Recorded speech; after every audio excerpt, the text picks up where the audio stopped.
Right, so we're back and we're watching Star Trek 3, The Search for Spock. This one is the third movie. There we go. I'm trying to remember if I've probably seen this film once. I don't know, it's the joke that all the odd Star Trek movies are like bad. And I think that's just wrong because I like 3 and 5, and I think I prefer them over 6. So yeah, not quite sure why people think that like the odd Star Trek movies are really bad, because I think they're kind of wrong.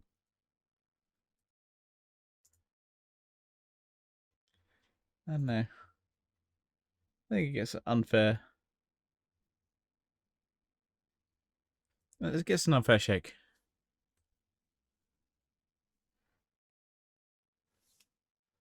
Yeah, we're gonna watch. Let me pull up my. I forgot about my spreadsheet. I forgot about my spreadsheet. I've got my old spreadsheet of Star Trek. Right, which hopefully is right this time, because last time it was incorrect, and I had to correct it. Right. So, this movie was written by Harv Bennett. And it was directed by one Leonard Nimoy. I've never heard of him before. And he's probably a good director. Never heard of him before. Don't know who that is. Obviously it's Spock. I think that's kind of maybe part of the reason you want to come back, because it was always up in arms of whether Spock was coming back a lot of times. Was he back? Is he back? Is he not? Is he getting back? Is he and not? What? Okay.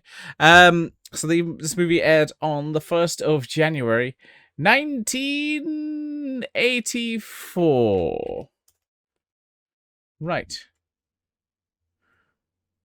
Let's have a look at what happened on that very day. Okay, I'm not sure how that relates to what I'm talking about, but okay. Historical events. Douglas H. Mitchell, QC of Calgary, becomes the 6th CFL commissioner. I don't know what that means, but okay. KWKAM in St. Louis, MO changes call letters to KGLD. What is it with American radio stations that are just like, they're just like a fucking random string of letters? When I was a kid, I grew up like Wave and Power FM and all this shit, and American ones are just like, it's WDGA TGYY 6555541. And you're like, what the fuck?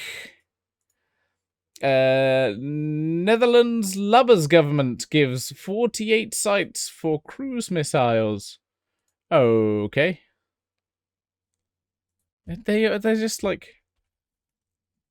they're just so random. American ones just like, Russian super heavyweight lifter Alexander Goyashnev snatches world record of 211 kilograms. I assume that's probably been beaten at this point, but famous birthdays. Jean Bellishaw, a Chilean soccer left-wing back.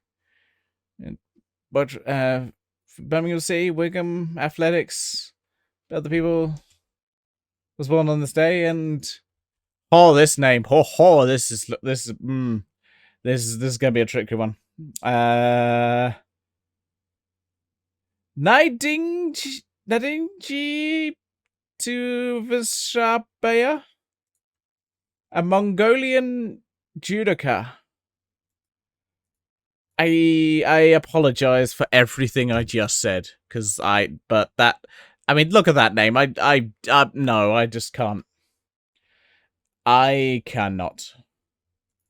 Famous deaths. Nate Nelson, American singer. Flamingos, I Only Have Eyes for You, dies at 52, unfortunately. Too young. Don't want to die that early. We are currently in the Chinese zodiac for the rat, as it's 84.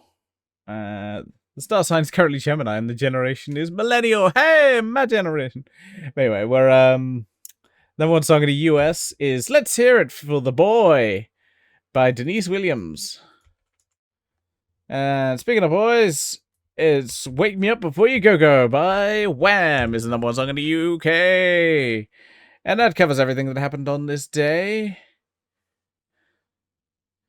It's pronounced Datwintab Shinbaya. Oh.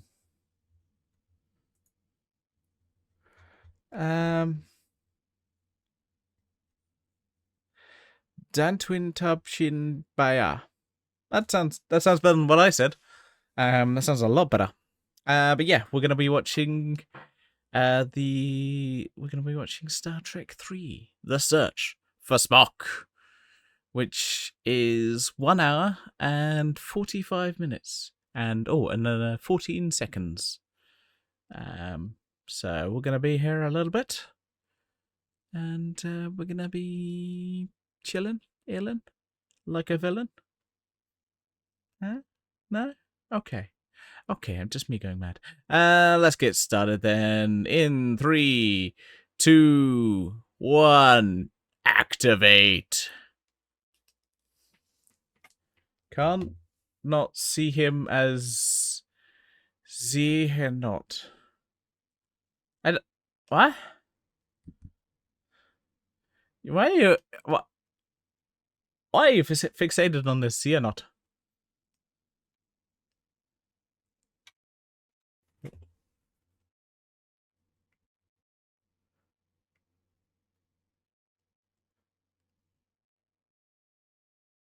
Don't know.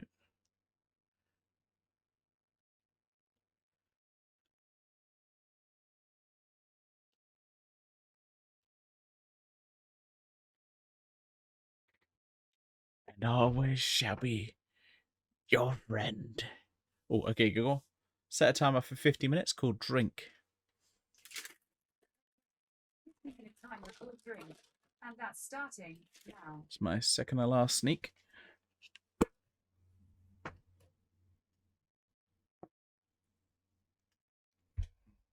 I am running incredibly low. Oh, this chair is still quicker. I mean,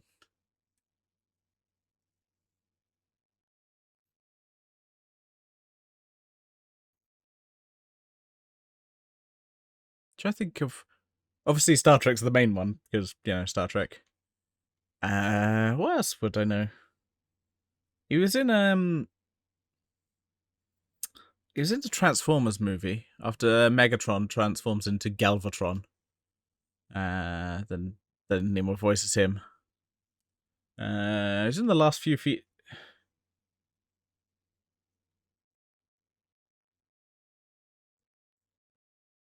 You mean Mark Hamill?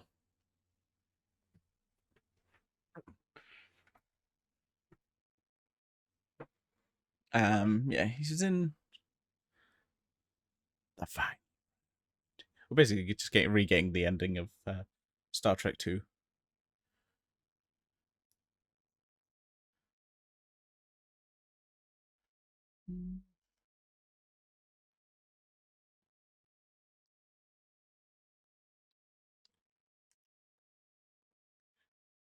Try to think what else. Like I know, it was in Fringe. That was a good show. I quite like Fringe. It's basically kind of a more modern X-Files in a way.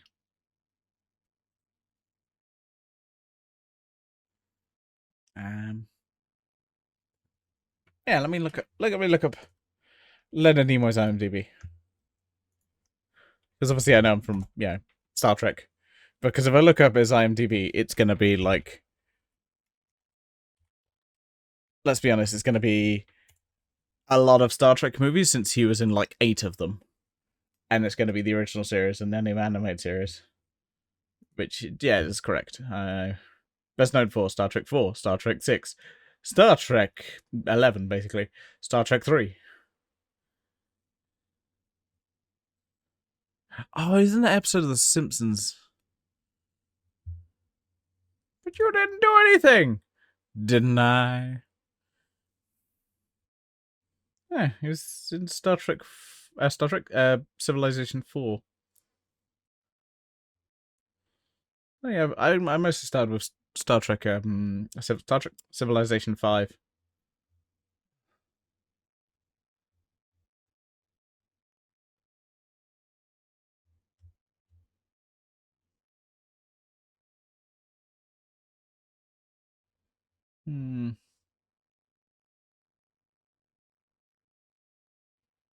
Let's see if there's anything else. So, I mean, it's a lot of Star Trek on his IMDb. He was in Seaman! I forgot about Seaman! Sorry. Oh, I forgot about Seaman. I never forget about Seaman. I'm a child! Ah. So, for those who don't know, Seaman is a obscure Dreamcast game that had microphone features where you talked to fish with like human faces. It's wild as fuck. It is honestly just like it was the 90s. It's what we did.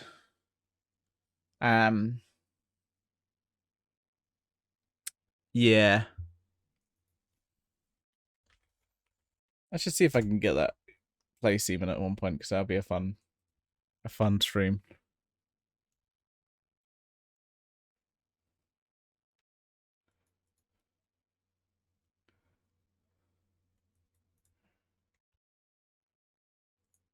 It is.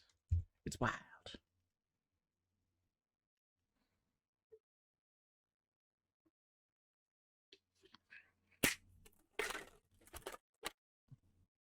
Nope, we've got rid of all the trainees from the previous movies. So, you know, because we couldn't afford them for the next movie. We got rid of them all. Off screen. Don't worry about it. That's what it feels like when they just go, oh, we got rid of characters. Like, yeah, so we kind of ditched a whole bunch of people.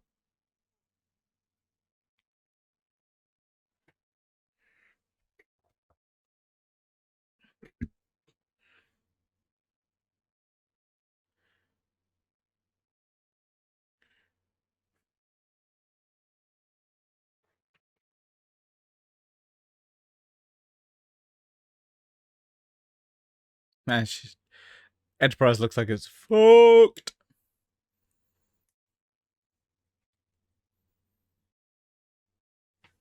Looks like it's seen better days.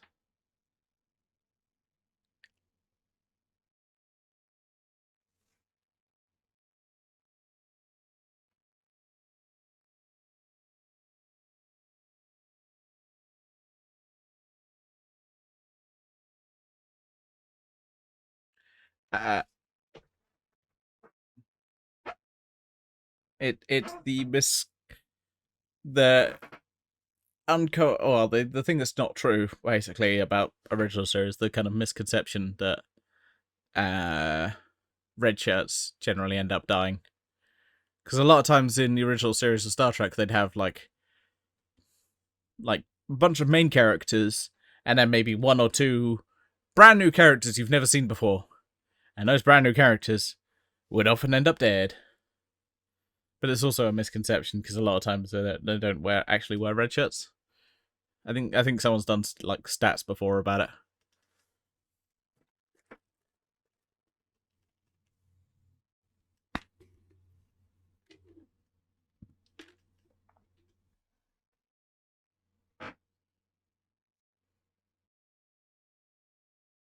Space is big.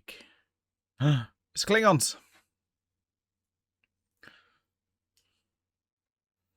I think it's Klingons. It's like a... I forget it's Christopher Lloyd. Oh, it's not Christopher. That's not Christopher Lloyd. That's not even Klingons.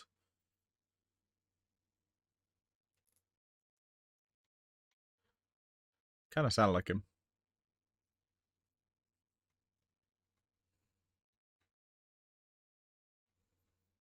Pretty much. Yeah, they...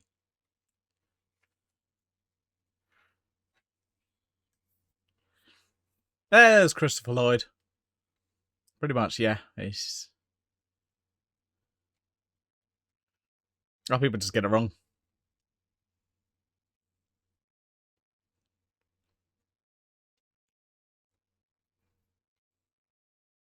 It's true. Christopher Lloyd! Ah, I love it. With his weird, ravenous Klingon dog that looks like a fucking... Looks more like a zombie dog.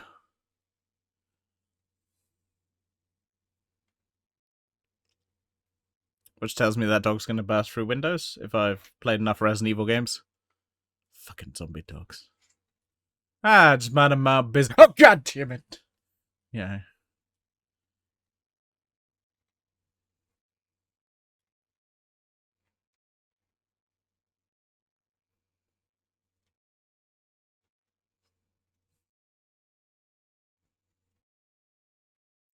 Yeah,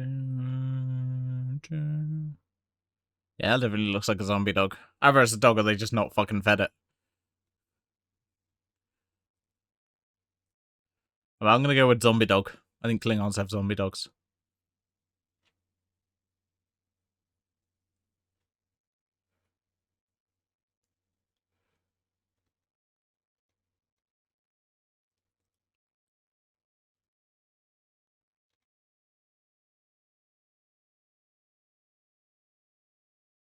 Uh-oh. You're remembered.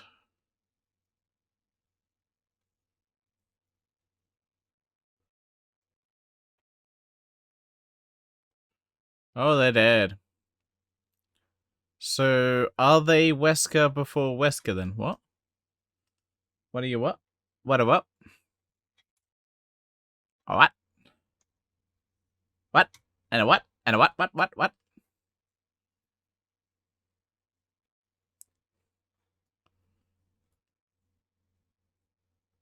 Ah, right, yes. I mean, it definitely... A fucking dog that looks like a zombie dog. Like it, yeah, it does not look... Either that, it does not look healthy. And that dog needs to see a vet. But I'm gonna say zombie dogs. Anyway, let's go to Space Dock. Space Dock looks so pretty.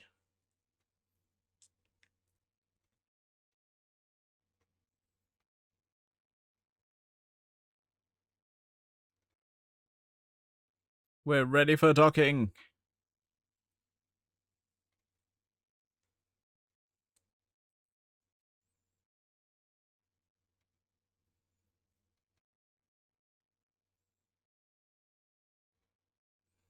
I love the look of the fucking Space Dock in this. It looks so cool.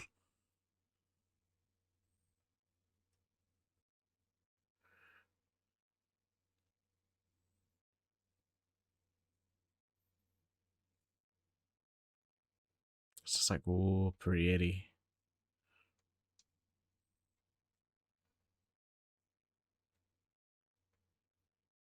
Oh, I should also mention, this is the first video I'm doing since the announcement that Star Trek Prodigy has been cancelled, which is bullshit. That show is fucking amazing. It's really good Star Trek, and I'm sad it's got cancelled. It should be cancelled.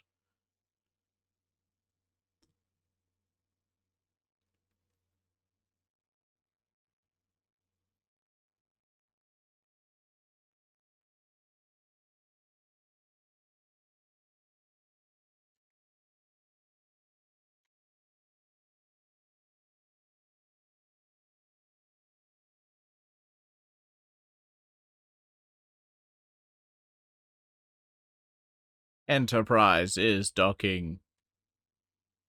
I love me some Star Trek. I know way too much about Star Trek. I mean, I've got like about 15, 20 books of Star Trek. It's all a bunch of like kind of describing the show and stuff. It's so nerdy.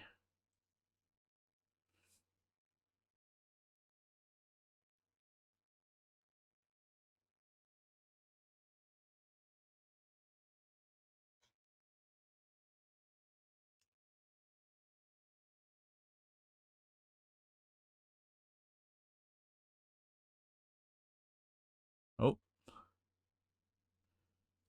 someone's in Spock's quarters.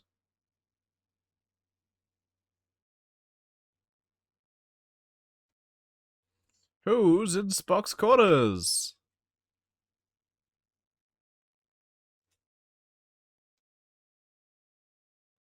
I mean, I know, but you know, I love these corridors. They're definitely looking slowly and slowly are getting more like TNG's corridors.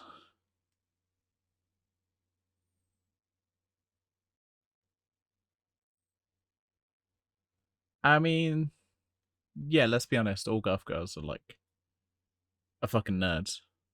That's just facts. Goth girls are nerds.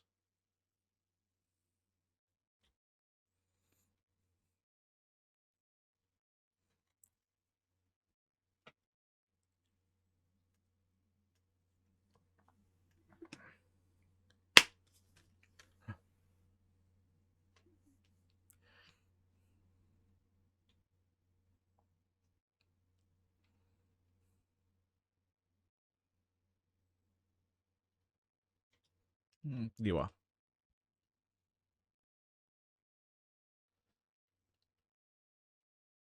Get you a copy of Final Fantasy or Resident Evil. You could nerd out. All goths are nerds. Yeah, it's fact.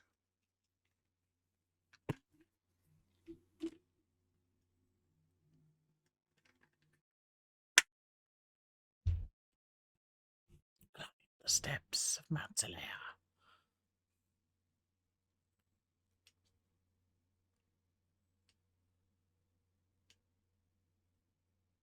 Yeah, because I know what nerds look like. The idea that like because I'm a nerd doesn't mean I don't know what nerds are. I know you're a fucking nerd. I know exactly you're a nerd. It's not an insult. There's literally nothing insulting about being a nerd.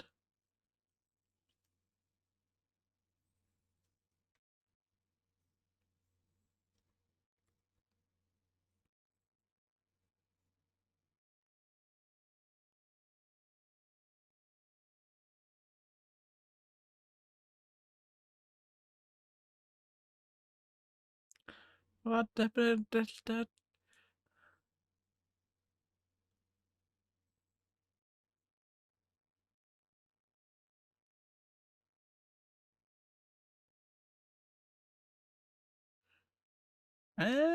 pretty sure the Enterprise is more than 20 years old.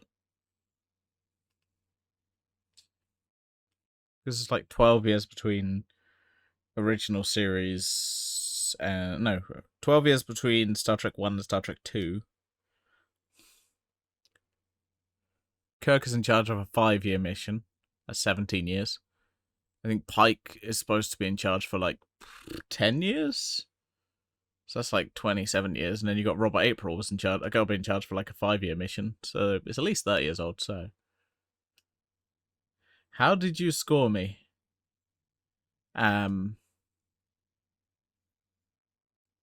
Easy. I can explain that quite easily. But if I did, well, you wouldn't be able to control yourself. So probably best I don't do that right now.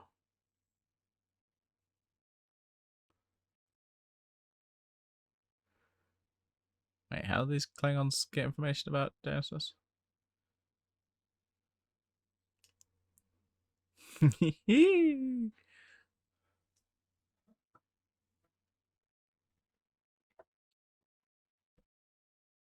So let's be honest.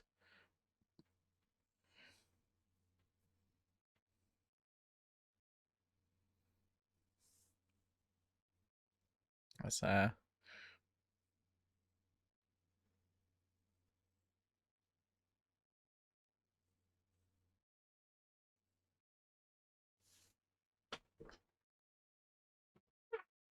goddamn squeaky ass chair.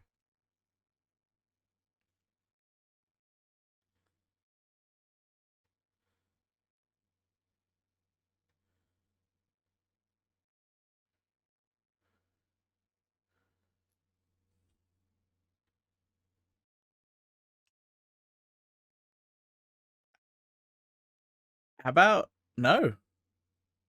I'll get the gloves.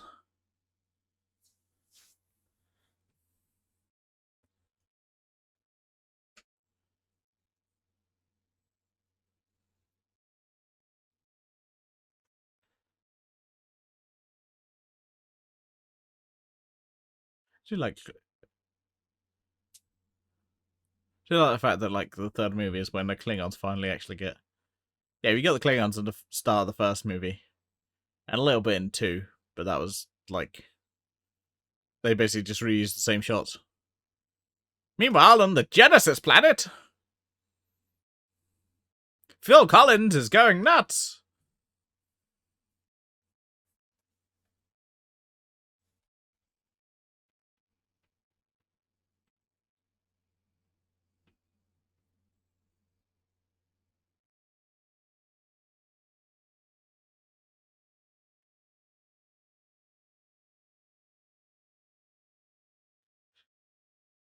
I mean, Klingon definitely sounds like one.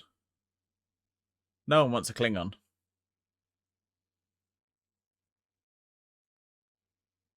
Try to think. Borg. Yeah, that sounds a little bit bad. Vulcan.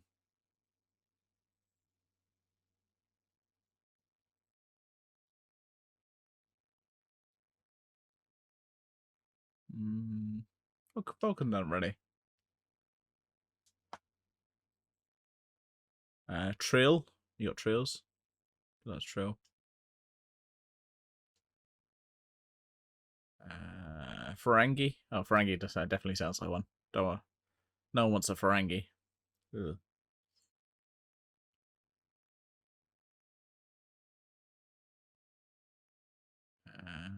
Trying to think. I'm racking my brain of like Andorian. Andorian.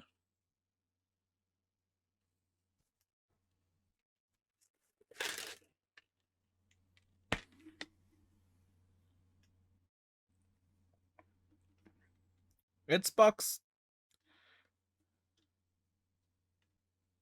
It's Spock's pod. The pod that will be reused and reused. Yo, babe, we're gonna do the Andorian. How you doing?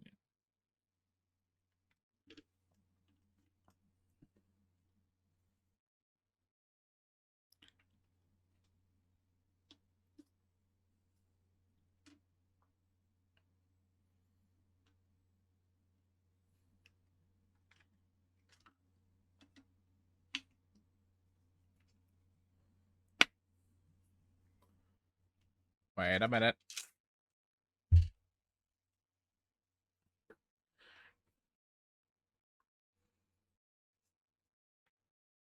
Don't beam anything on my ship.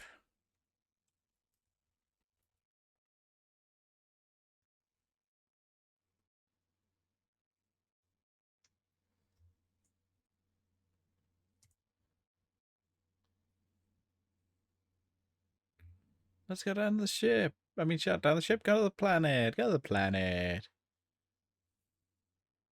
The hell are they drinking? Drinking some kind of blood wine.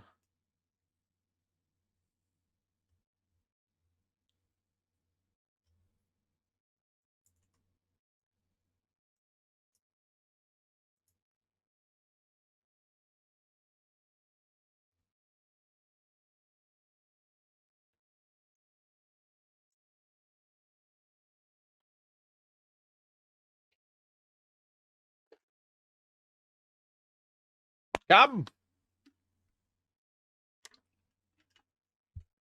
Savik.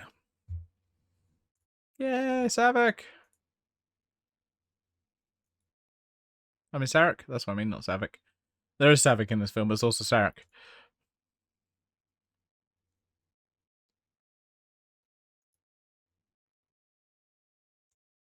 Oh.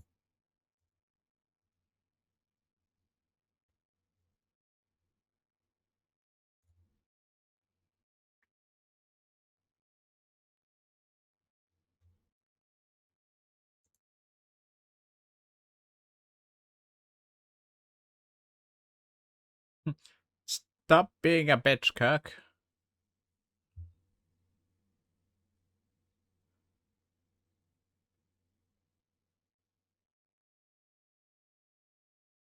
He was dead. Yeah.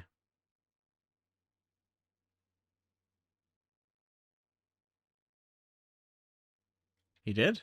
Why did he give me a will? I don't remember a will. Did he have a will?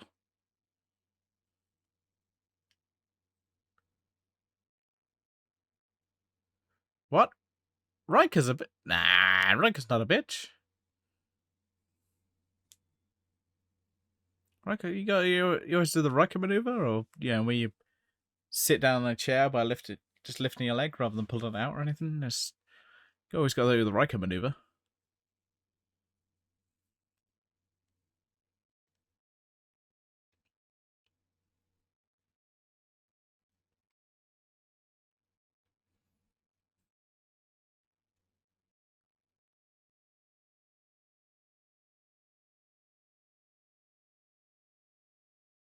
Oh, okay, Google. Okay, Google. Turn on the light. I think that's from where I turned off the light this morning. I accidentally said PM, and now it's turned off.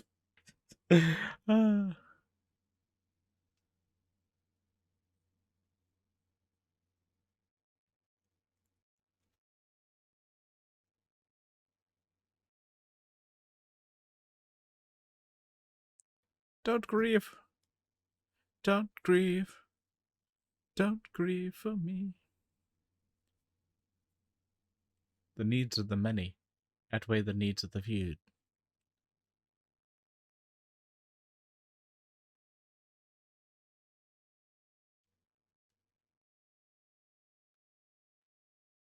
Spock. Okay, explain why you think Riker's a bitch, because I need to know. What?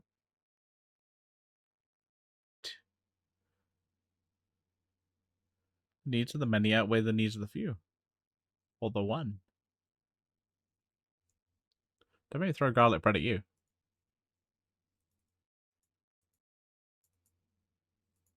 Garlic bread.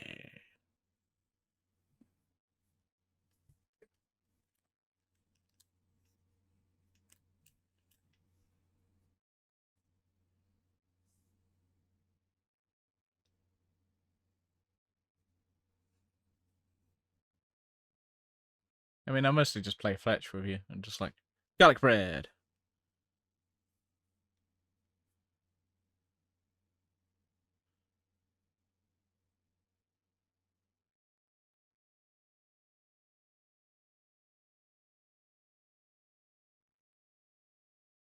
Yeah. I mean, yeah. It's not real fetch. It's not really fetch because you wouldn't actually bring it back, to be fair.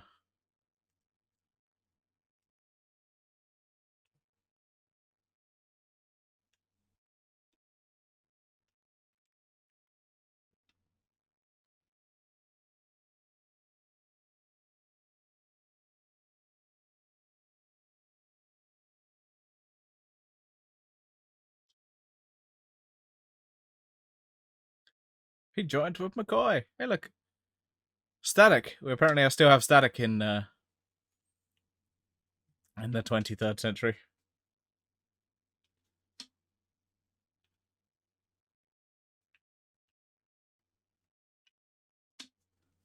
What? I think you're plan making too many people bitches. Anyways, not a bitch.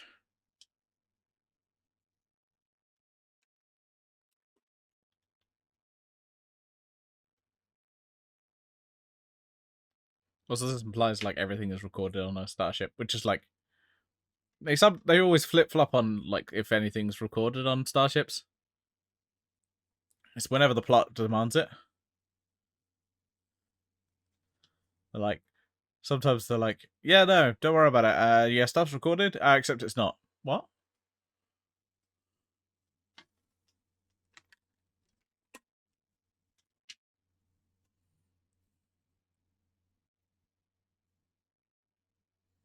They're like, everything's recorded, except when it's not. There's like an episode of the original series that has like stuff recorded.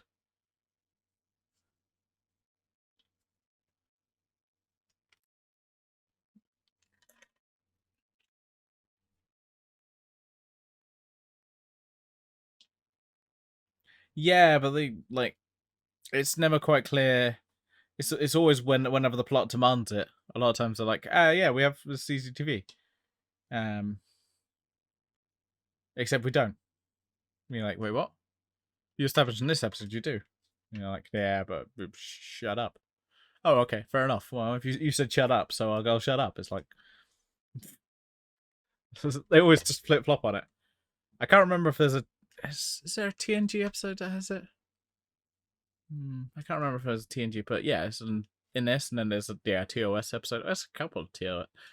No, I'm trying to think. The Menagerie is a recreation, I believe. Menagerie Part 1 and 2. That's a recreation, not recording.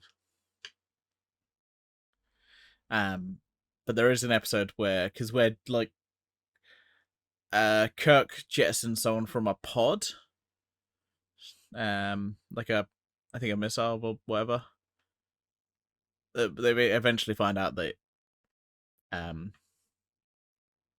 he did jettison the pod, but actually the person's still alive and just hiding in the ship.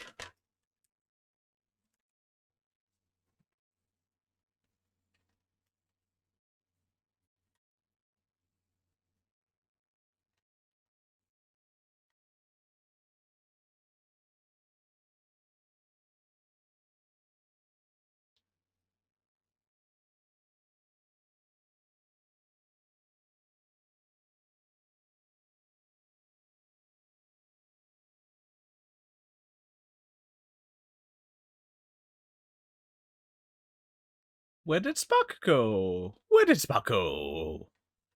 Where did he go? He disappeared.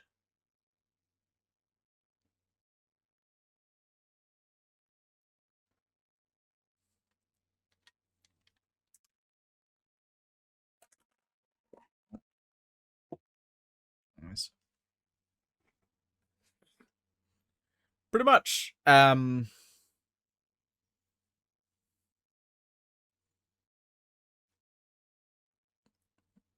Spock kind of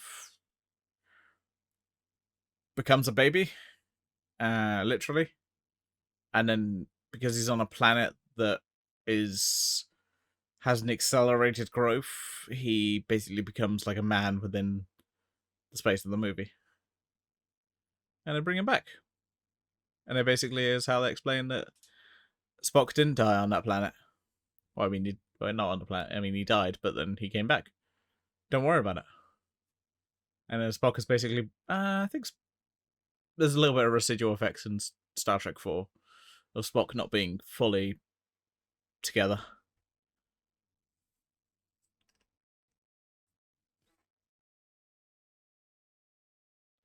How you hire a ship?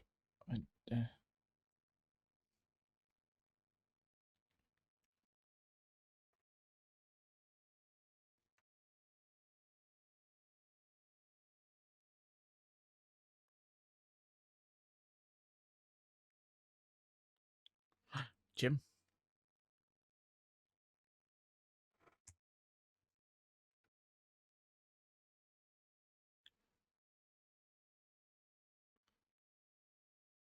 Don't stand so close to me.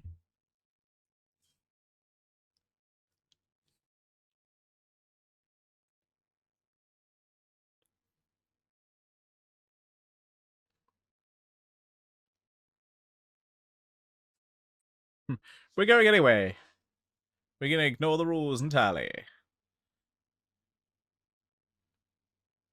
Anyway, welcome to this bar where they play very rudimentary holograms. Even though Discovery kind of breaks that, and we know we have full holograms, but don't worry about it. We have these wireframe holograms. The hell is that lady wearing? It looks like she's wearing a bunch of fairy lights.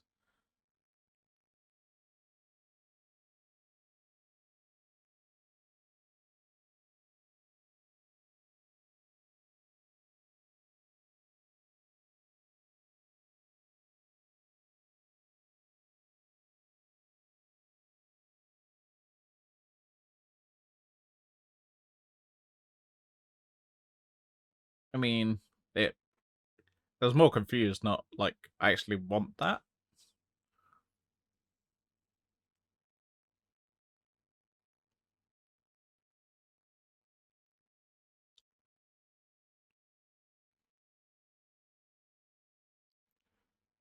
Again, I did not have any desire to that. I was more just like, what the fuck?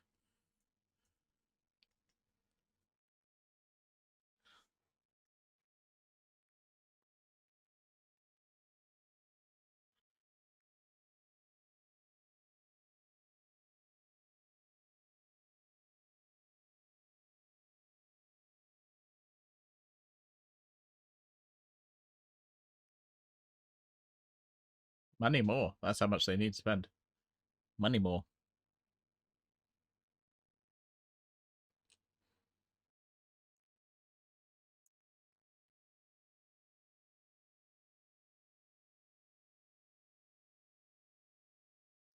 Why does this guy look...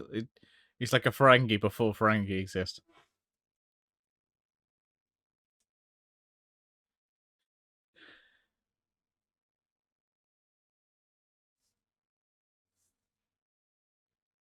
He speaks like fucking Bizarro.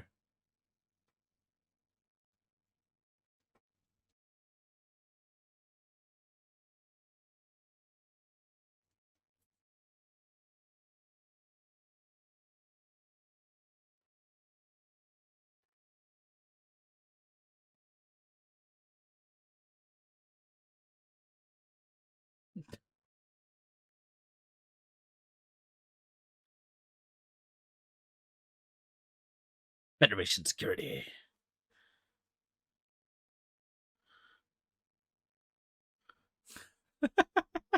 I love that McCoy's like trying to do the Vulcan nerve pinch, but like kind of going, it's not working. Why are you not going to sleep? The hell? So it's like, oh yeah, because it's Genesis. There's all these really pretty matte paintings, but it's like cactuses with snow. It's confusing. Where is Spock? Where is Spock? Where has he gone? Where is he going? Where are you, Spocky baby? Spocky boy. The Federation Funny Farm. Oh man, I want to go to the Federation Funny Farm.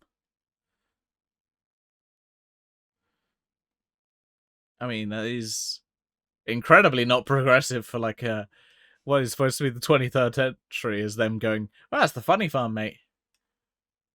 And to call it someone a fruitcake is like, this is supposed to be a progressive society. It's like, this feels very much like the 80s at the moment.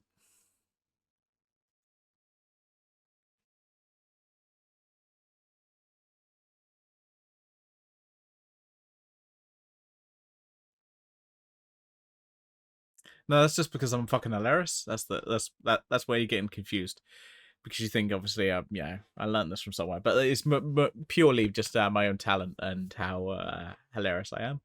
It's just what I am. I do love this outfit on like Sulu.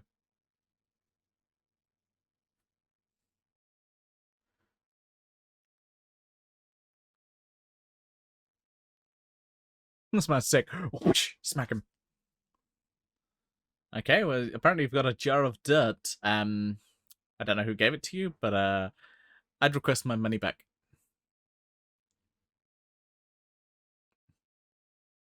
Also, again, I can't tell if like Sulu had a phaser or if he was using a sonic screwdriver. It kind of looked like he was using a sonic screwdriver the way he's kind of just funking with the controls.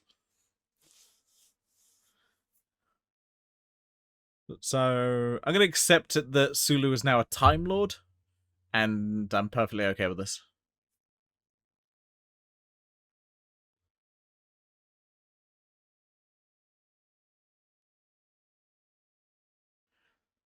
Um,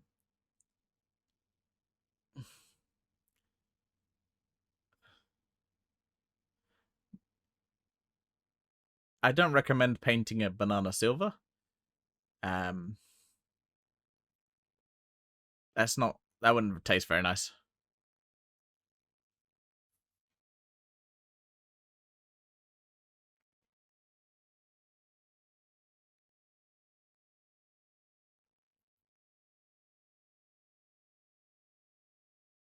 Ooh, that console looks like it's got so many fingerprints on it.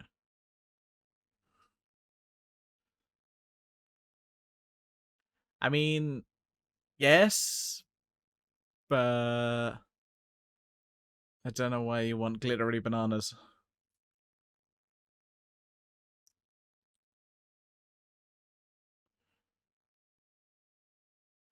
And no, you're not using any glitter on me.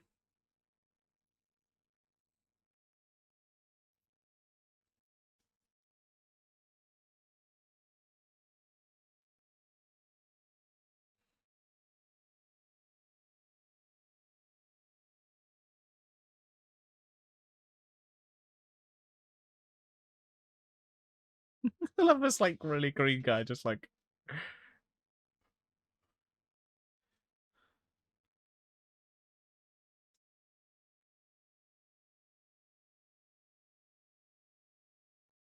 I don't know.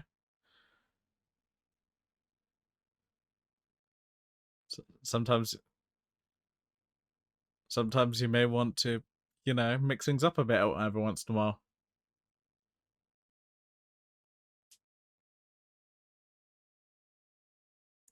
You never know.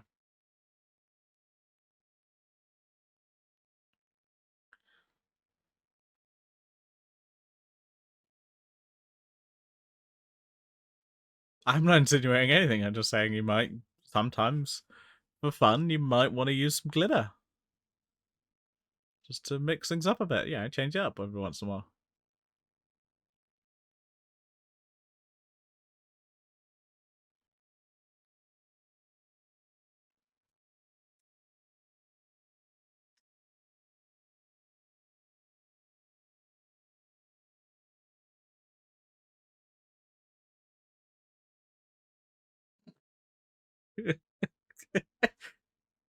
That is Glitter Dipping Banana Maniac is my new favorite band. Um, I love all their music. I prefer their original stuff.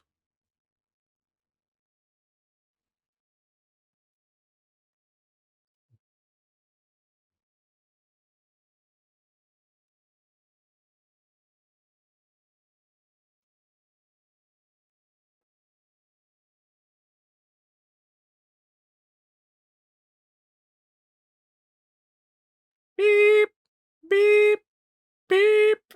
The Enterprise is reversing. Beep, beep, beep. Please stand clear of the Enterprise. It is reversing.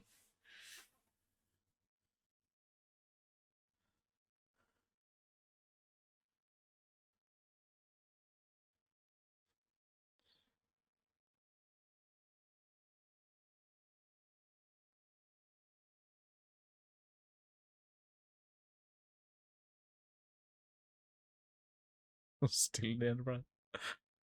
I mean, please don't cover me in sneak. That I feel like that I might get a bit messy. Beep, beep. The Enterprise is reversing. Please stand clear.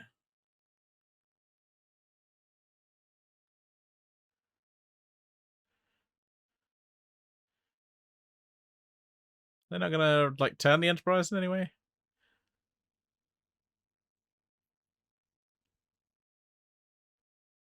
Ooh. For some reason, the lights on the Excelsior are. I feel like this is definitely not a. They definitely changed up the bridge after this. Because the Excelsior does not look like that in Star Trek 5 and 6? I think it's 5 and 6 is when you get Sulu on the Excelsior. It's definitely 6, but I'm pretty sure it might be not in 5 as well.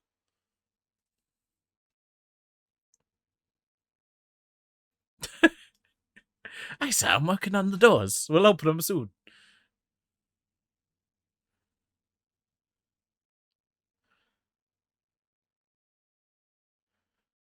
Beep, beep, beep. The Enterprise is reversing.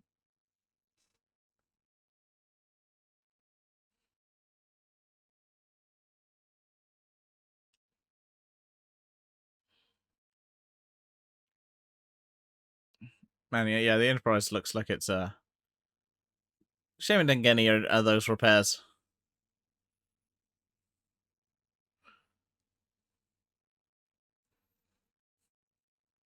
I don't know why they didn't like turn the Enterprise around to get out of the space doors, but whatever.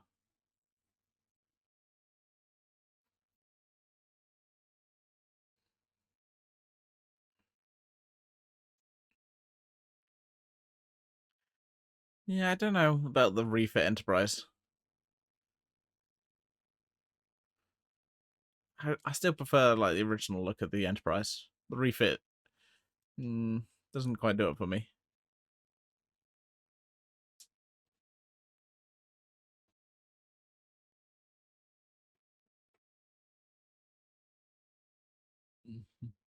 Nope. Here comes the Excelsior.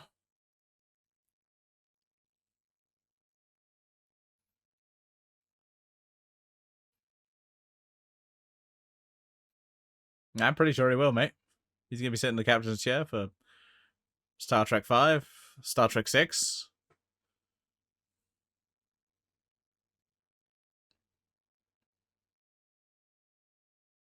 Standing by for transwarp. Unfortunately, the Enterprise can only do ciswarp.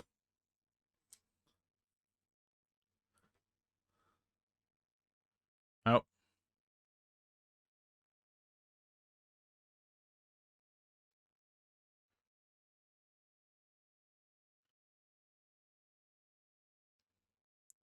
Oh, that's a bit flashy. Please stop that. Because it's called transwarp, so I'm implying it's transgender.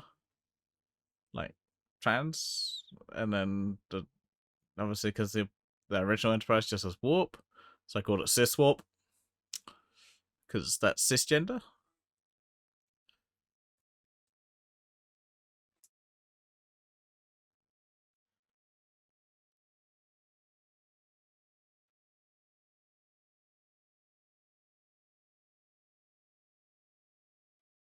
It's a joke. I make a funny. Ha ha ha ha ha.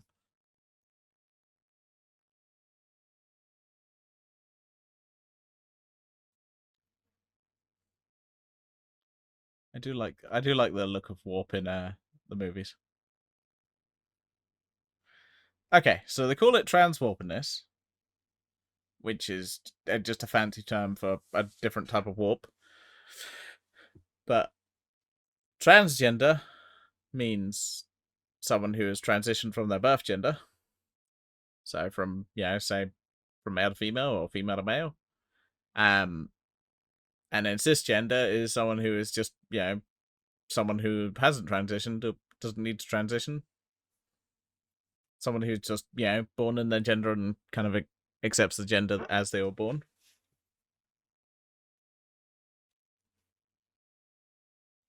So you and I are cisgender. Whereas someone else might transition.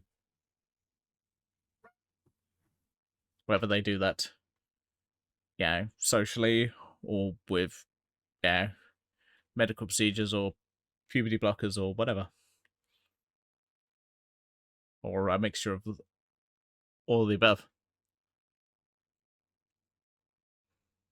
Baby Spock. Well, not Baby Spock, but Toddler Sock? Maybe Toddler Sock? Toddler Spock?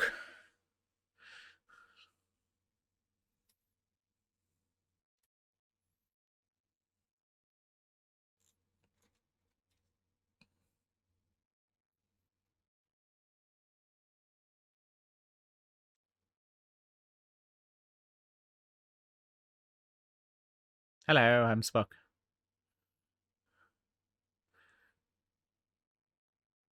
I guess Kid Spock? Kid Spock.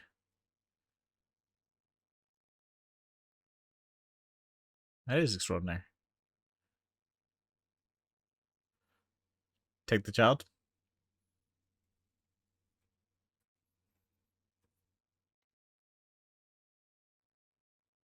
Why don't... do they not have, like, a way of quarantining people? Oh, for fuck's sake. It's like, oh, I'm gonna talk to Starfleet rather than, I don't know, just quarantining someone on the ship. Because you could quite easily have a way to quarantine people on a fucking starship. You can just put them in a medical quarantine until you know better. Like, just because you brought them to the ship doesn't mean you could just, like... The idea that you're like, oh, I can't bring these people aboard the ship because, you know, there might be some kind of radiation or whatever. It's like, yeah, that's why you have ways of quarantining people on a fucking starship.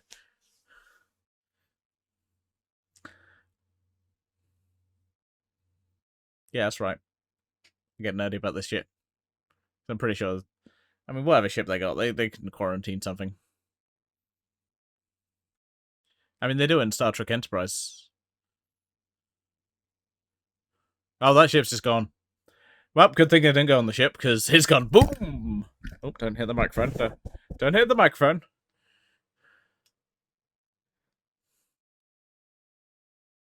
Yeah, in they make it weirdly sexual in Star Trek Enterprise. Stop.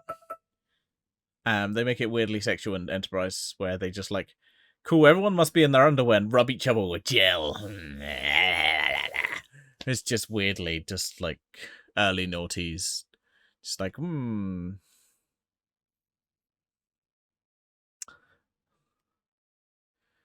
Yeah, so how they like quarantine people and then they rub each other down with gel by just doing it in their underpants. And admittedly, they do it to the men and the women, but yes, they kind of like, yeah, it's weird, and it's why like Enterprise brings down like the Bechdel test for Star Trek from like after Deep Space. It went up in Deep Space Nine and Voyager, and then went straight back down.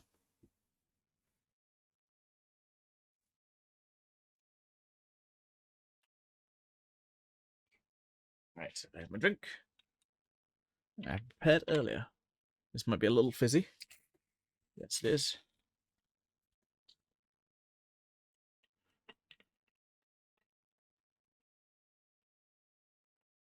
You draw the line at soap. What? That's nice.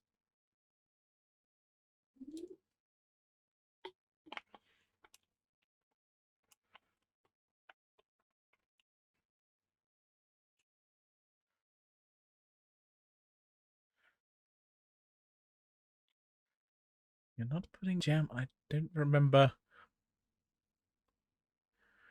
offering that idea, but okay. I mean, I wasn't planning on putting some jam and peanut butter on you and then eating you like a peanut butter and jam sandwich. But that does sound very tasty. But I think I'd rather keep the human out of the sandwich.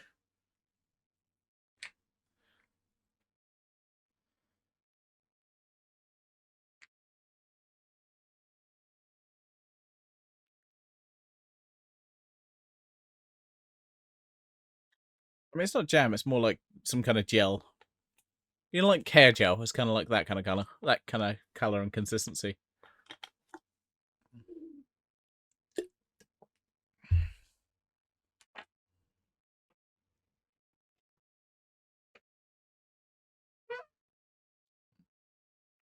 Star Trek Enterprise's world. I mean, one of the dumbest things about it was they were like, "Yeah, we'll just we'll call the show, um, we'll call the show Enterprise." It's like, why are you abandoning like a huge part of your brand just to confuse fucking people? It's just the dumbest idea ever. It's like Star Trek is a big brand. It's a big brand name. Why would you not use that? Their reasoning is just like the dumbest thing ever. I'm like, yeah, no, you're just confusing fans. I know you're not a scon, but do I need to put jam or cream on you first, or in which order? Because that is very important to a scone normally. It's which way you put the jam and the cream on. Oh, right, okay.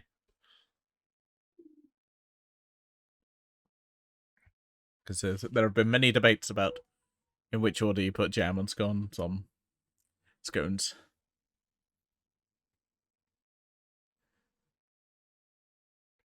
Or scones.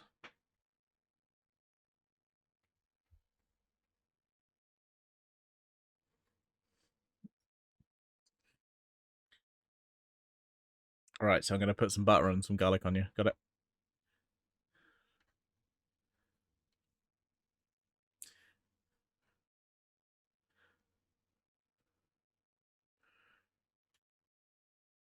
Wait, how's Spock joined with the planet? That? I mean, I guess he's just slowly aging. So anyway, hopefully we get off this planet. Maybe. Hmm.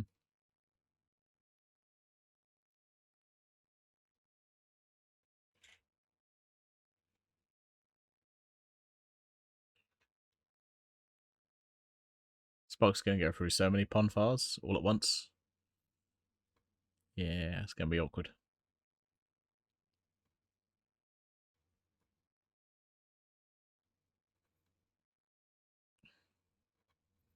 But I do lick and bite you. Hmm. Okay. Well, if you say so.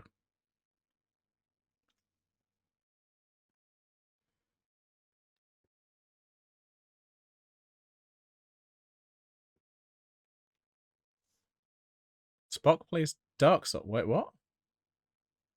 What? Explain.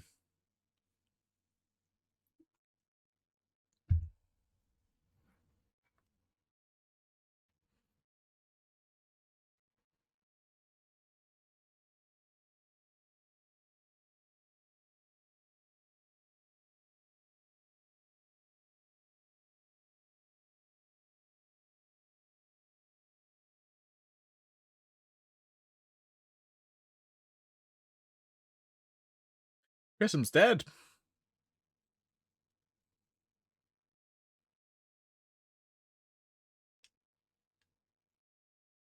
Oh no! Everything's falling apart.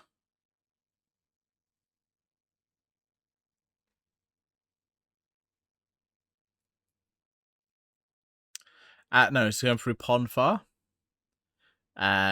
which is where Vulcans get very sexually aggressive, and mate for try to have to go through it every 7 years. Um,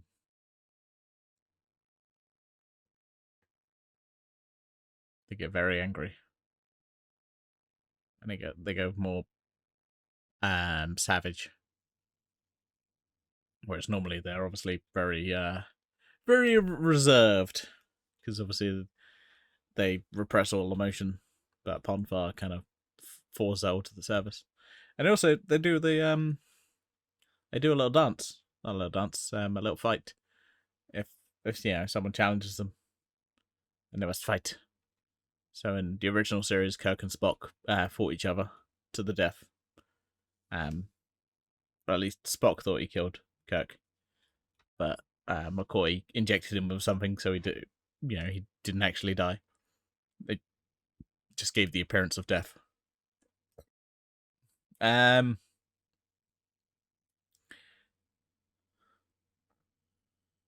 mean, that implies I'm not sexually aggressive at other times. I mean, wait, what?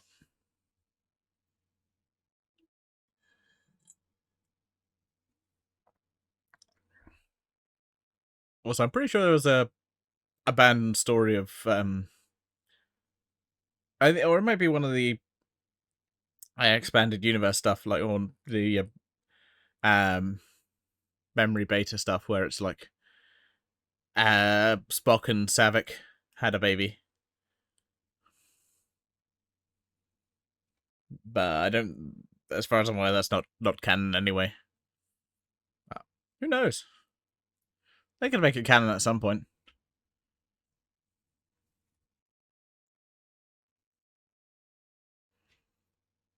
I wouldn't object to it. It'd be kind of cool to have like a zombie dog.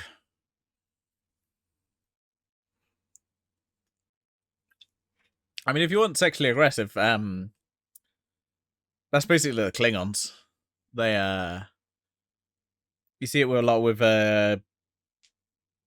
Jadzia and Worf. They get into some good scraps. And yeah, Klingons are very aggressive sexually. That's canon.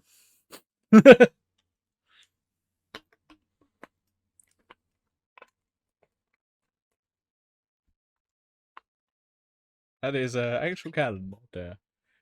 Klingons are very sexually aggressive.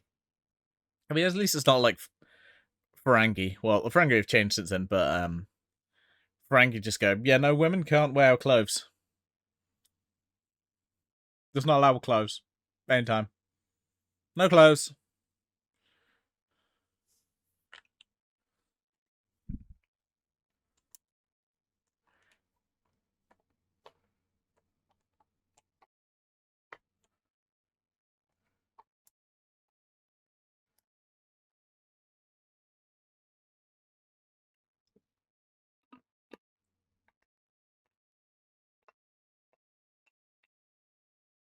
I mean,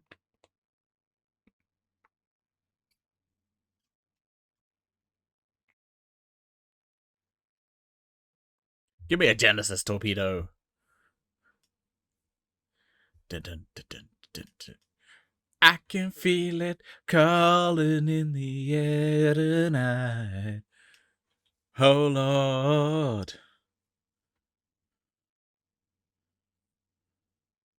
Bring me up. Enterprise.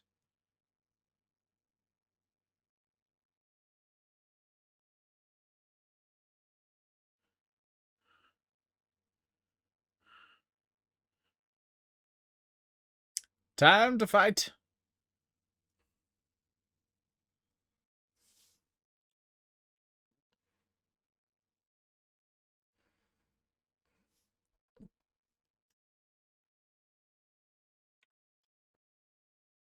Ooh.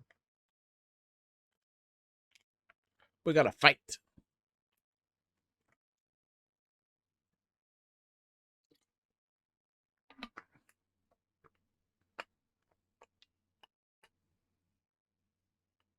Oh, hello. That looks like a cloak.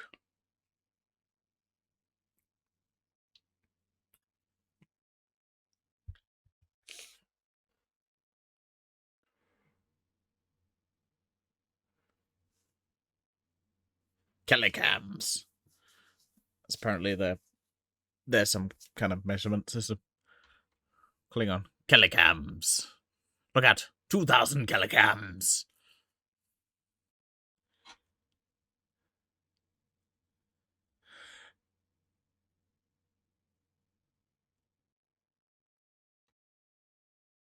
Fire.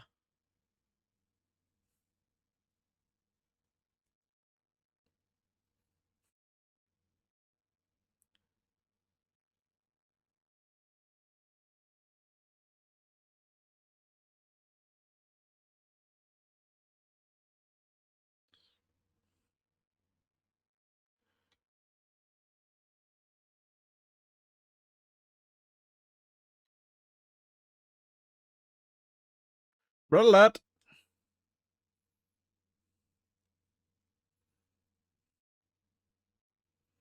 I think... I'm pretty sure the term Kellycams has basically never been used since this movie. I could be wrong, but I don't remember it in anything else. And there's a lot of Klingons in a lot of other Star Trek. Mostly TNT and Deep Space Nine, because Worf is in those.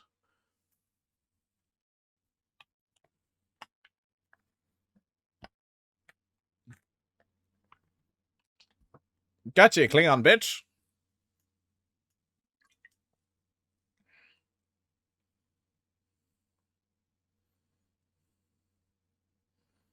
Oh no, the zombie dog's dead. Rest in peace, zombie dog. You won't be jumping through any windows anytime soon.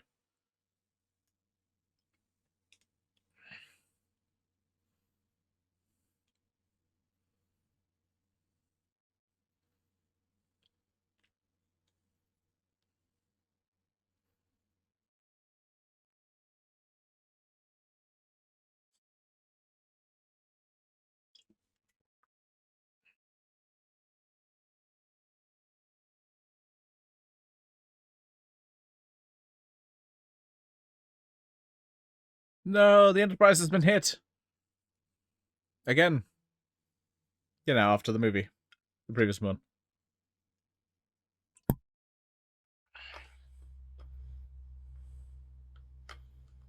What happened? Well, you see the fucking fire right next to me. Can you not see this, Captain? There's a fucking fire right there. That's what happened. A fucking fire. It's burning. Hot. Don't touch it. It hurts. Hot. Hot. Keeps sort of putting his hand in it. Hot. Stop doing that, Scotty. Oh, okay.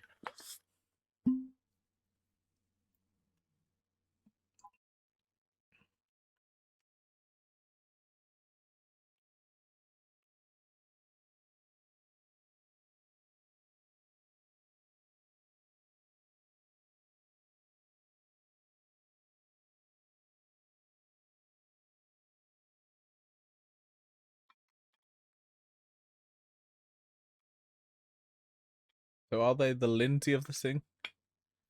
Um.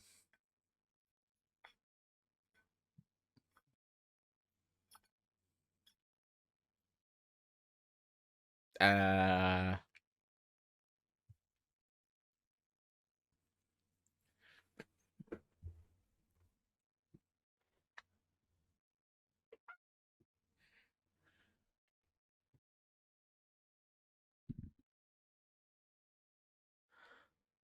Your Federation. I mean, not really.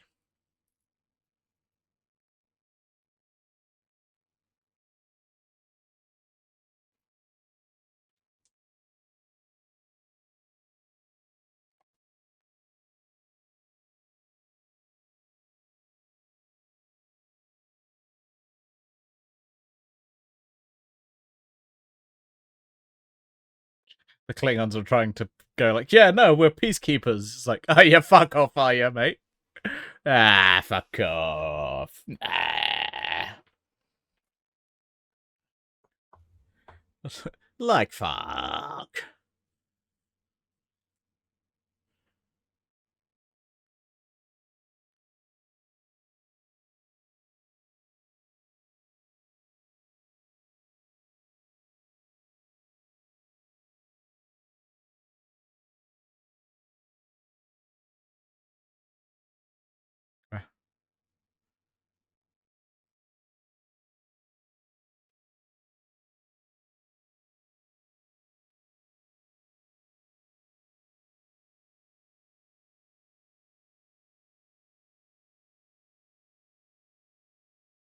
This place is gonna blow up.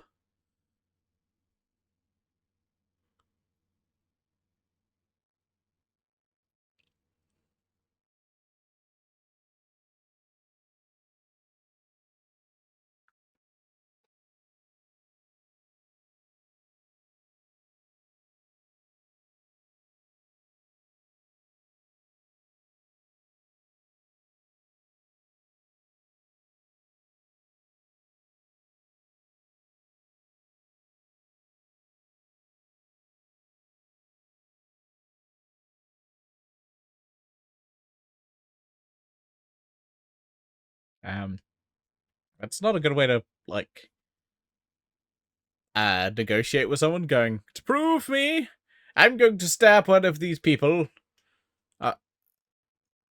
Okay.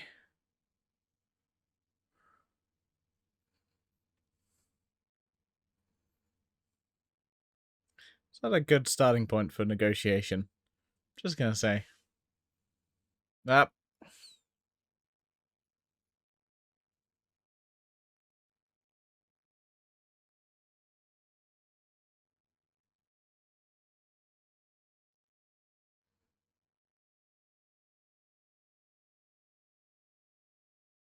they've killed David.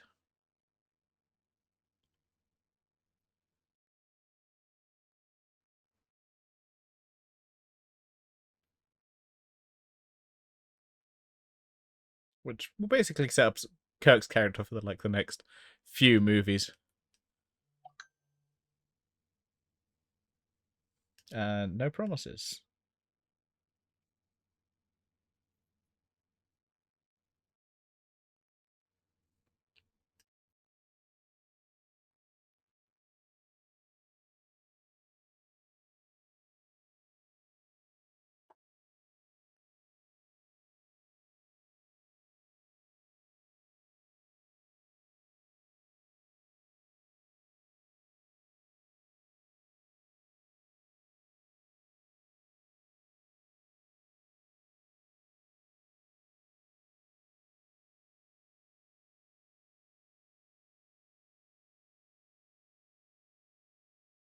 I love the fucking while they do this. Is fucking brilliant.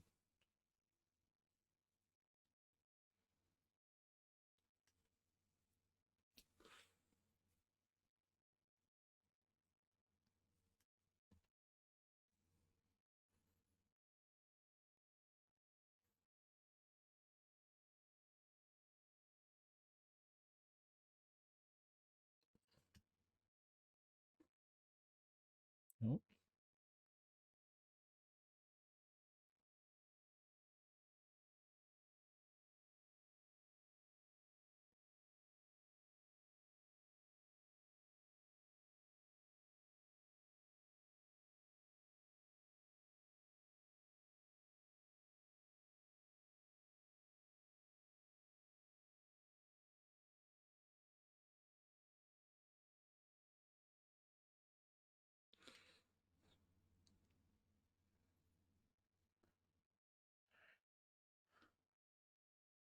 No tricks. What are you talking about? There be no tricks at all. Tricks are for kids.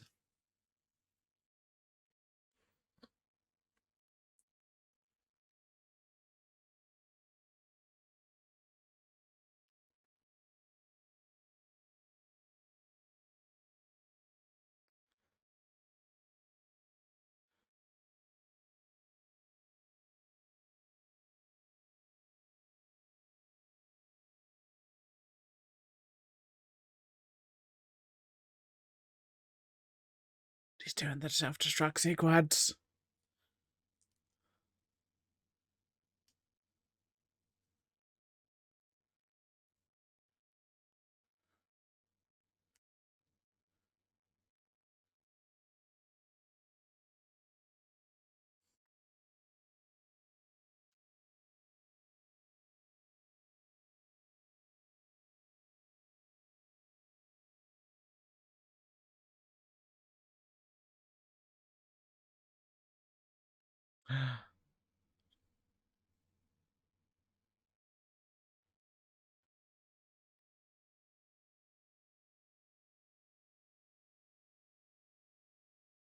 That's a terrible code. Code 0, 0, 0. Destruct 0. Cool. Yeah, no, mate. What's your code? 1, 1, 1, 1, 5.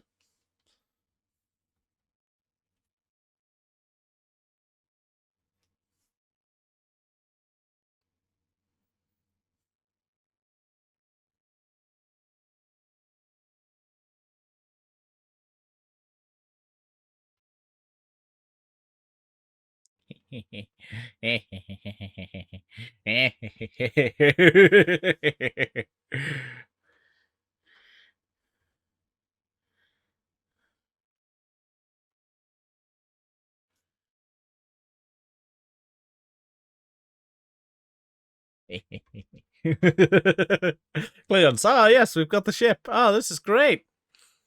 Ah, thanks for this, guys. We've got your ship. Where are your crew? Ah, this is confusing.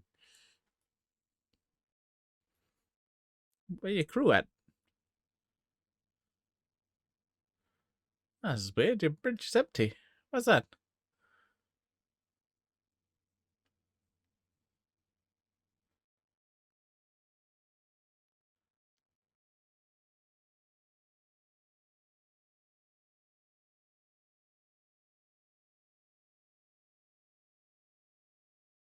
Six, 7, 6, 5, 4, 3, 2, 1. Boom!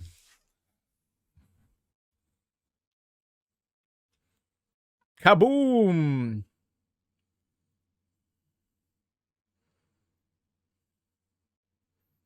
No, it's the Enterprise. No! Farewell, Enterprise. We had many missions with you. This is so sad. So many episodes of Star Trek, Star Trek the Animated Series, Star Trek Strange New Worlds, Star Trek the Motion Picture, Star Trek 2 The Wrath of Khan, and this movie.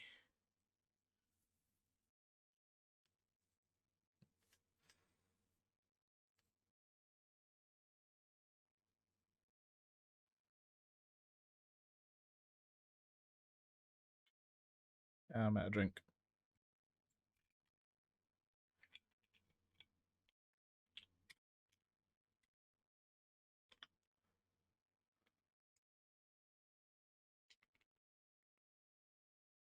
Nope, nope.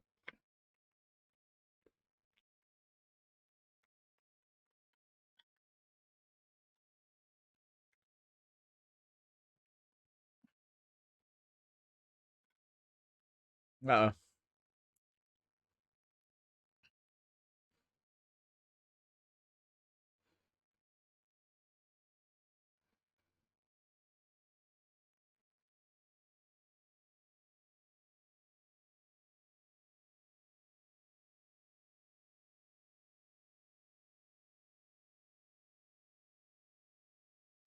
Oh, light's on fire.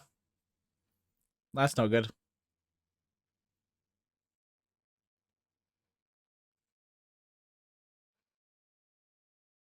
I'm gonna throw you in the fire. Oh, damn. Almost looked like he was going in the fire.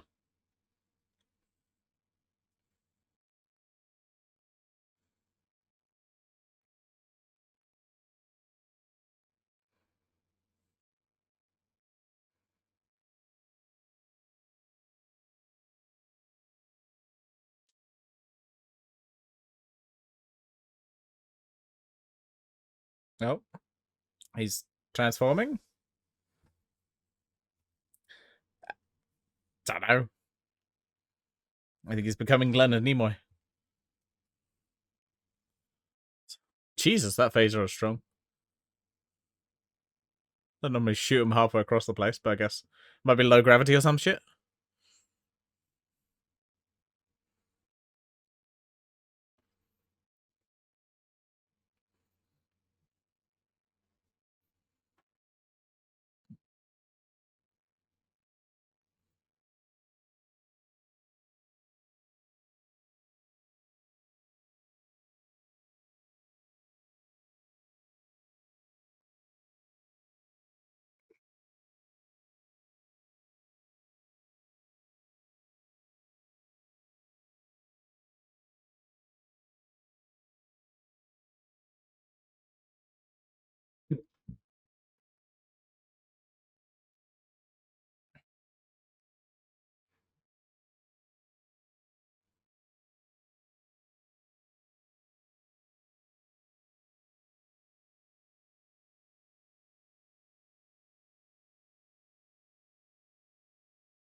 Yeah, planet's falling apart, mate. That's fire. Everything's on fire. Get off the planet. Everything's on fire. Fire bad.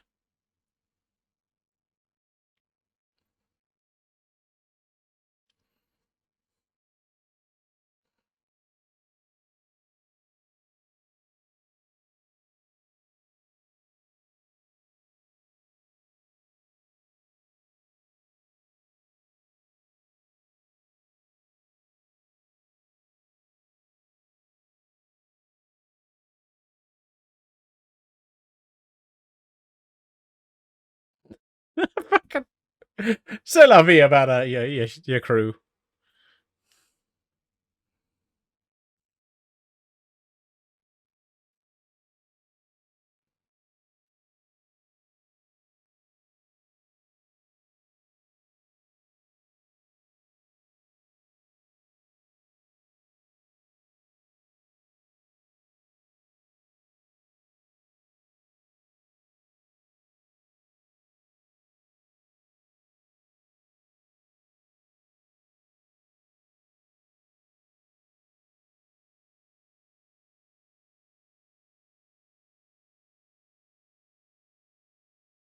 Yeah.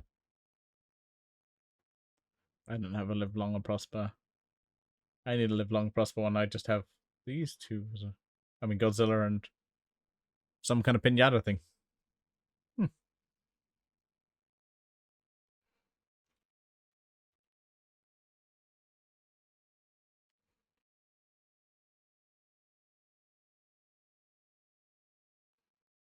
Dick.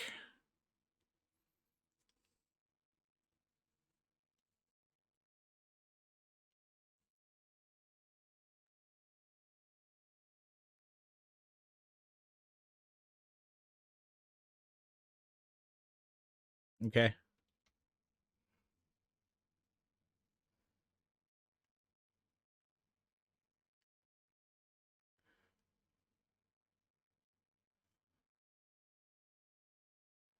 No? What?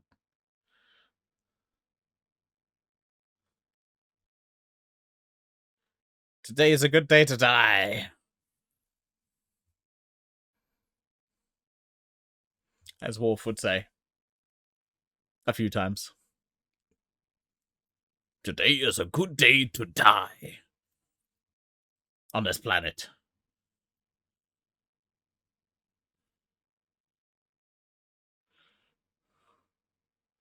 Jesus. I didn't quite realize how tight those trousers were on Kirk. So he's got cake.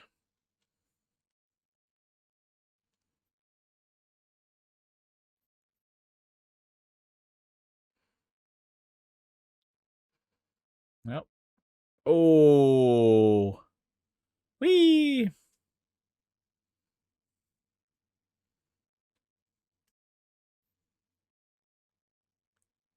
Yeah, everything's falling apart. This planet will explode in 5 minutes.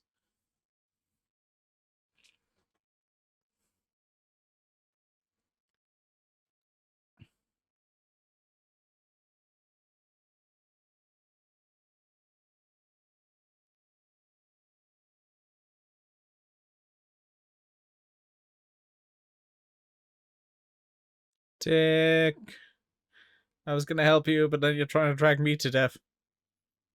Oh, fine. Kick you in the head.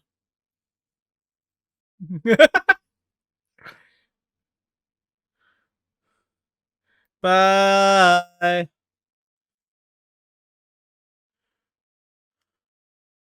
Oh, he's dead. Hopefully he left behind his communicator. Because if not, that's gonna be awkward.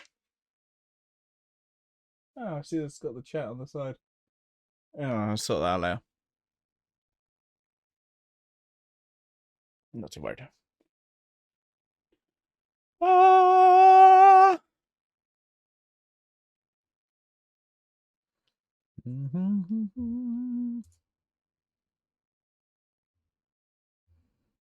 What do I have in here? So I'm just looking at. I've got loads of like loads of icons in here. I'm like, where do I have? I've got so many weird ones. I don't know why I have them, but I do.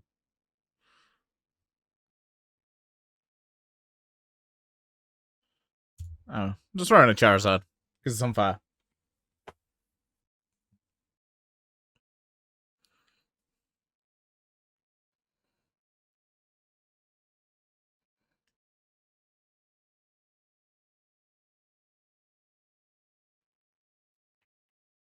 Please beam us up.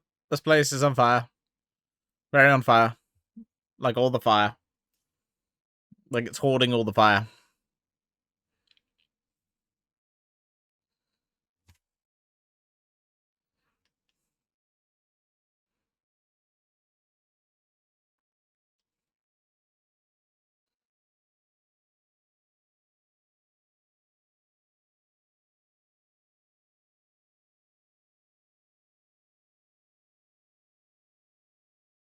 I don't deserve to live.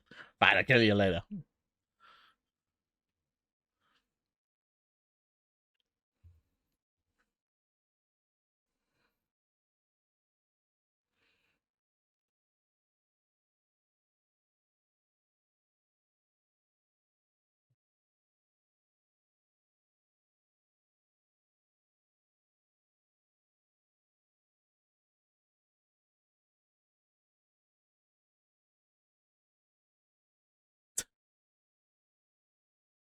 That's not the Enterprise.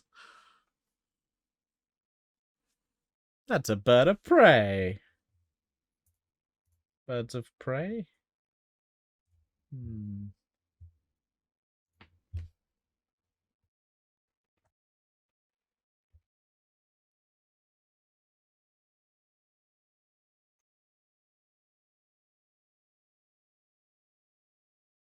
You said you'd kill me. I lied. Ah.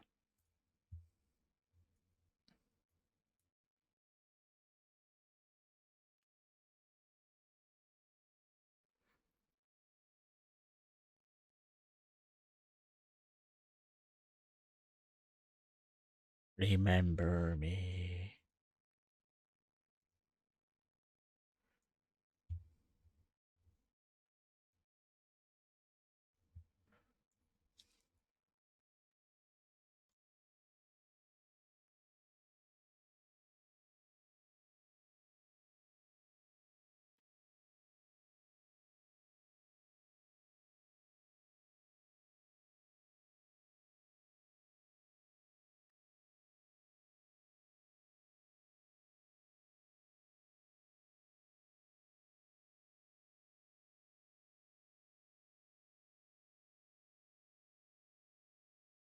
Oh.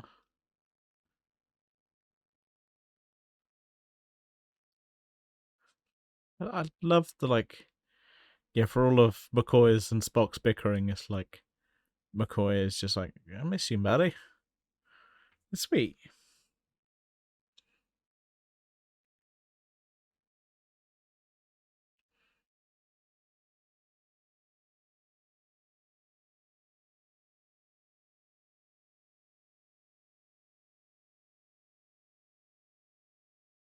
It's like Michelle Nichols busy for this movie. She's not. She's barely in it. I'm like, hey, were you busy?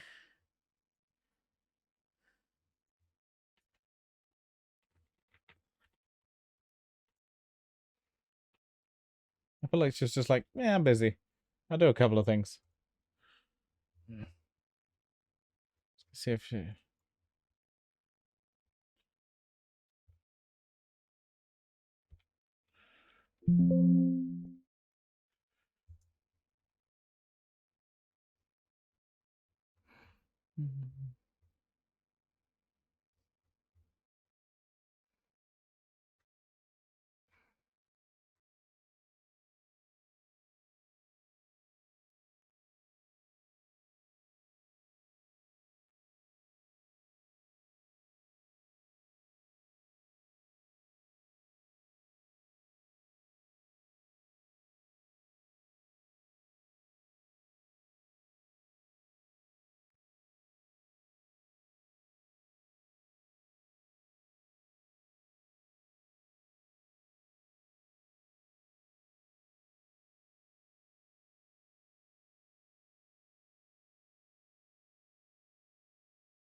Can't see him. Oh, there we go.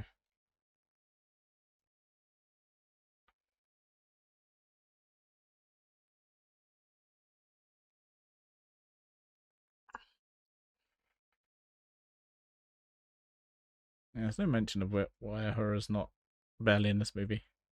I'm gonna guess maybe Shanikas was busy with like touring and stuff.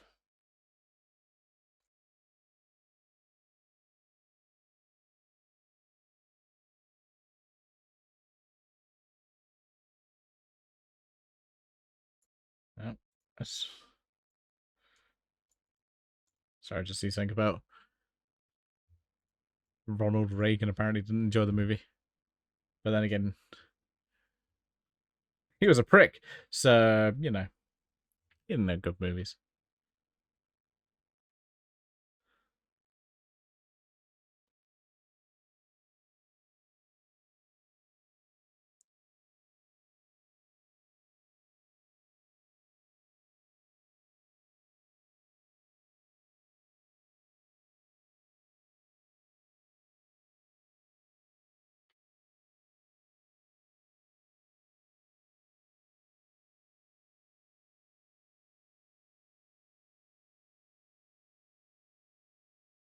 Keeper of the Catra.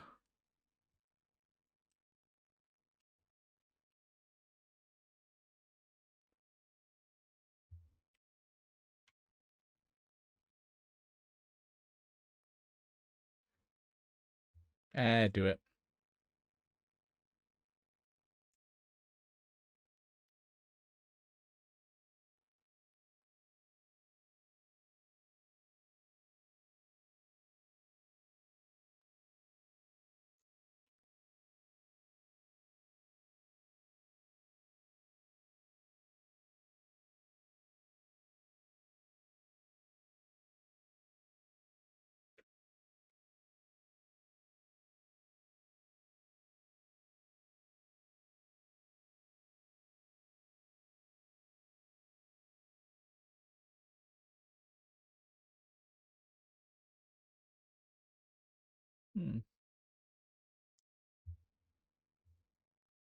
Apparently, this is the lowest grossing, lowest performing Star Trek movie in the UK.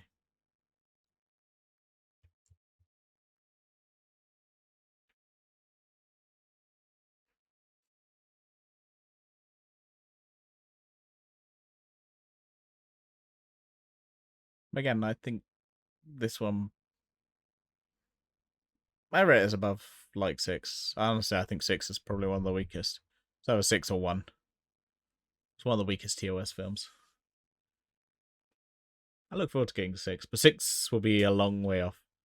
Because once we get to it, we're going to be doing TNG episodes for a while. Because, yeah. It's mostly TNG for quite a while. To like, well, there's obviously Star Trek 5 and 6. Actually, I'm not sure where Star Trek 5 fits. Oh, 6. I mean 6. Oh, 6 is the middle of TNG. Okay. So yeah, mostly you have until like season 6. It's maybe a couple of TOS movies, and then we get to like finally Discovery. And it's like, yeah, Star Trek Discovery. Star Discovery? Deep Space Nine. That's one. I got my Star Treks confused. They both start with D's.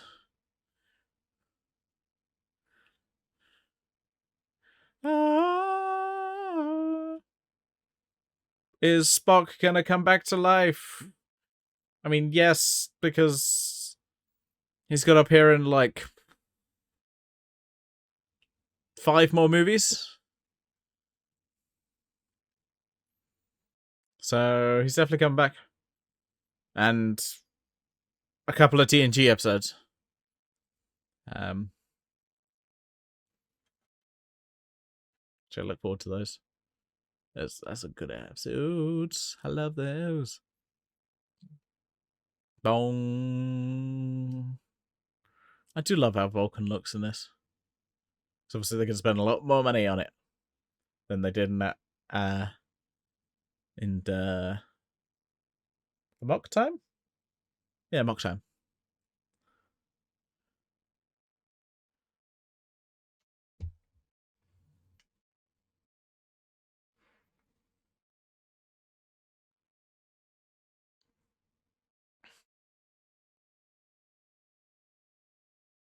Anyway, we're leaving now with no explanation.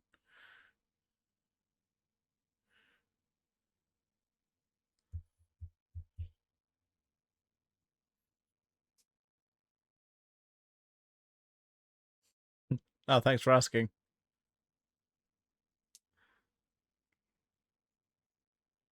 Time? Oh, no.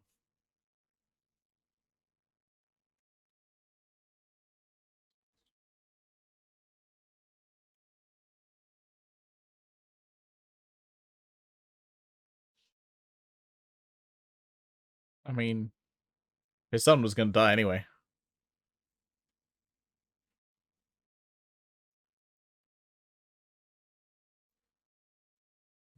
Like, yeah, he put the ship at risk, but yeah, his son was going to die regardless. Like, well, no matter what he did.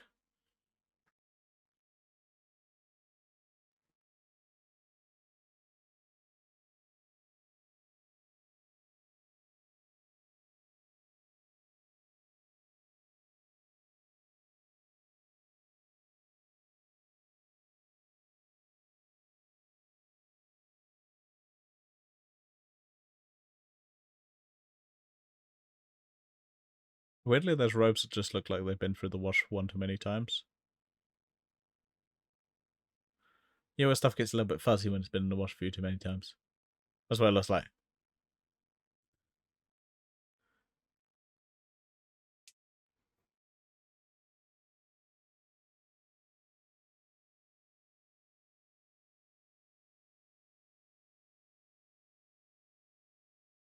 You look different, but also you're the same character? Oh, weird.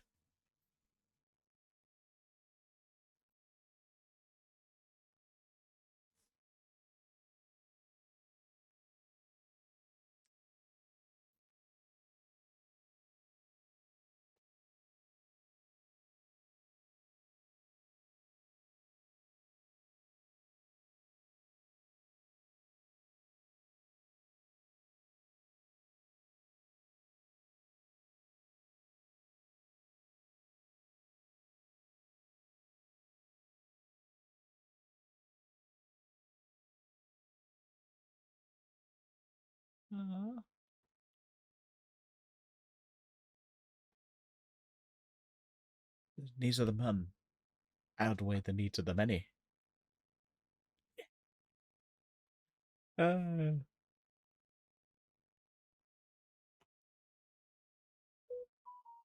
Shut up, tablet. I just recently reset that tablet because it was like, it's getting really slow, and I just basically need to reset it to get clear off a whole bunch of apps. And always shall be your friend. That's not like Star Trek. I just know.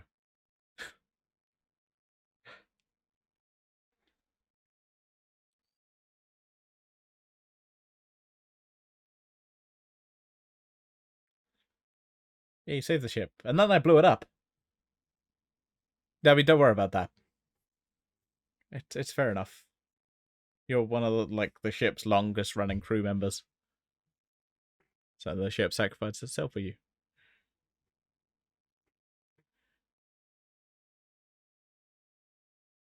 Yeah, he's been on that ship for like what, 15, 20 years.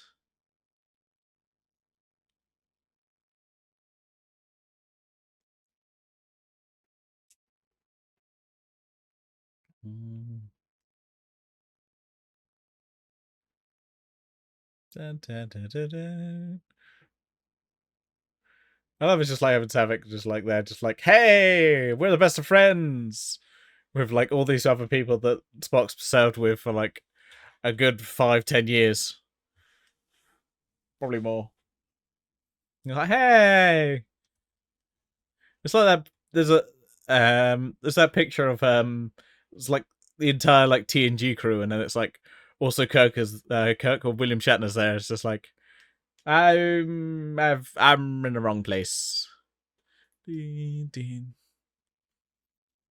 that is the end of Star Trek 3: The Search for Spock. We found him. We found him, guys. Oh, we got another 5 minutes left. Let's look at some trivia about this film while we're here. So let's see if there's anything interesting we can glean from Memory Alpha.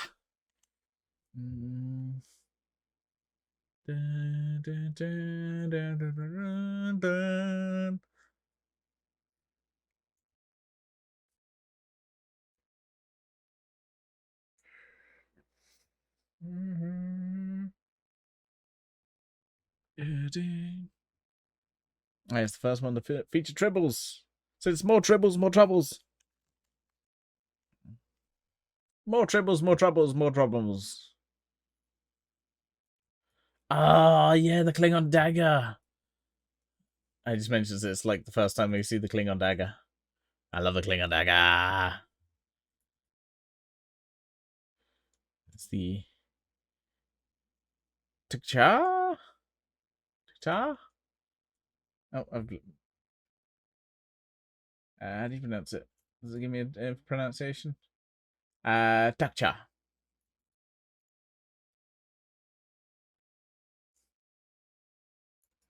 At least that's how it says. The other spelling of it. Which is a prop that we used quite a few amount of times. Oh.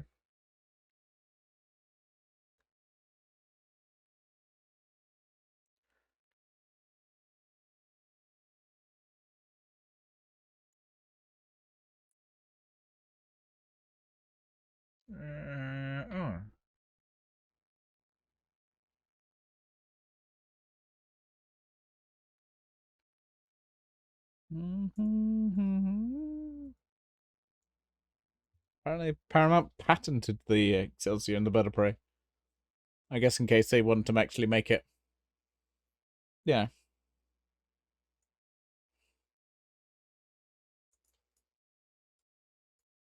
Oh man.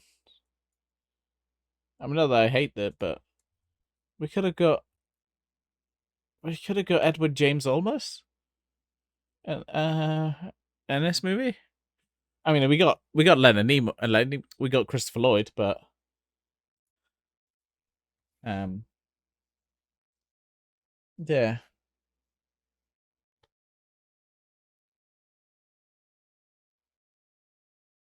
Oh, that's nice. So just like I'm looking at weird trivia. It's fun. I might as well pull up weird trivia on here. The voice of the computer is the same one, which is weird. They didn't go for Oh, I'm blanking on it. It's annoying me. Oh, why am I blanking on her name? Loxana Troy. Oh my god, why am I blanking on her name? Oh, that's gonna annoy me. The fuck. Ah.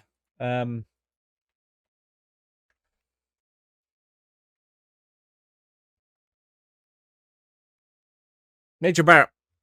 I didn't even need to see it. I just like eventually my brain was like, "Yep, Major Barrett." My brain was just like, "Nope, I'm gonna blank on this." Fuck you, buddy.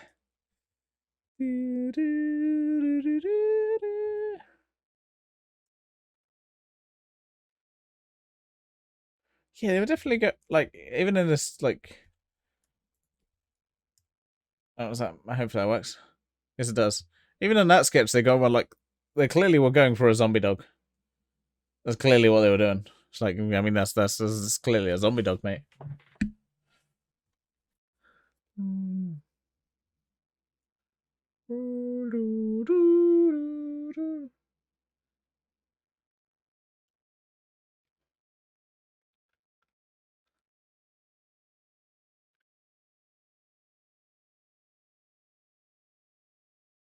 Oh, apparently they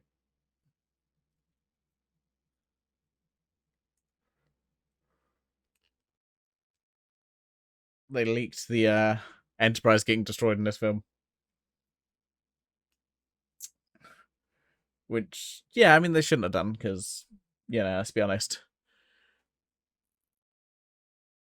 You don't really want to spoil that. That's kind of a very important thing. Anyway, that is the end of Star Trek 3, The Search for Spock. Now, next time, I was going to say not now, next time we'll be getting ready for Star Trek 4, The Voyage Home, which I'm very much looking forward to, because it might be my favorite TOS movie. I might rank it above The Wrath of Khan. Maybe. I think I've probably seen it a few more times than a lot of the other films. But for now, I bid you all a farewell and say, live long and prosper. And hopefully we'll see you next time for more Star Trek.